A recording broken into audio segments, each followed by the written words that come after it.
Nakatakdang magbigay ng sinumpaang salaysay ngayong araw si Superintendent Rafael Dumlao na isa sa idinadawit sa pagdukot at pagpatay sa Koreanong si Jae-Kik Ju.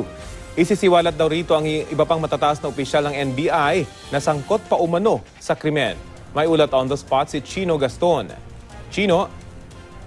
Rafi, may matataas pang miyembro umano ng NBI na sangkot sa kidnapping at pagpatay sa Koreanong si Jae-Kik Ju. Ito raw ang nakasang laman ng affidavit ni Superintendent Rafael Dumlao ayon kay PNP Chief Ronald De La Rosa. Sa ngayon, 4 na PNP personnel at 4 ng taga-NBI ang naiturong sangkot sa krimen batay sa mga sinumpaang salaysay ni SPO3 Ricky Santa Isabel at iba pang saksi. Nakatakdang magbigay ng affidavit ngayong araw si Dumlao sa lahat ng kanyang nalalaman sa krimen. Sa ngayon, restrictive custody dito sa Headquarters Support Service sa Campo Crame. Ipinatigil naman ni Pangulong Rodrigo Duterte ang anti-drug operation ng PNP at ipinabubuwag ang anti-illegal drugs group. Ito'y bunsod ng kontrobersyang dulot ng pagpatay sa Koreano sa loob mismo ng Campo. Sa ngayon, ang PDEA na muli ang bahala raw sa kampanya laban sa illegal na droga, bagamat oobserbahan ng PNP kung kaya ng ahensya o hindi ang trabaho dahil dati na rin kasing sinabi ng PDEA na hindi nito kaya mag-isa ang kampanya laban sa illegal na droga. Nanghihinayang si De La Rosa maging si AIDG Chief Superintendent Albert Pero sa nangyaring pagbuwag dahil natabunan ng mas malawak na accomplishment kontra droga dahil sa kagagawan ng ilang tiwaling pulis. Sabi ni Pero, disappointing na mabubuwag ang kanyang tanggapan dahil sa kagagawa ng ilan pero susunod sila sa utos ng presidente.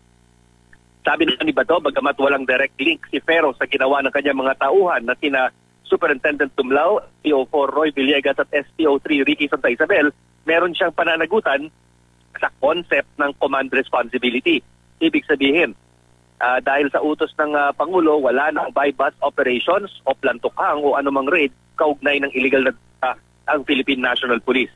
Sakop ng order ang ibubuwag pa lang na tanggapan ng AIDG at mga station anti-drug personnel sa iba't ibang districts ng kapulisan sa buong bansa. Exempted lang ang mga pulis kapag nagsaserve ng arrest warrant o kung mismong sa harap ng pulis nangyayari ang kalakaran ng illegal na droga.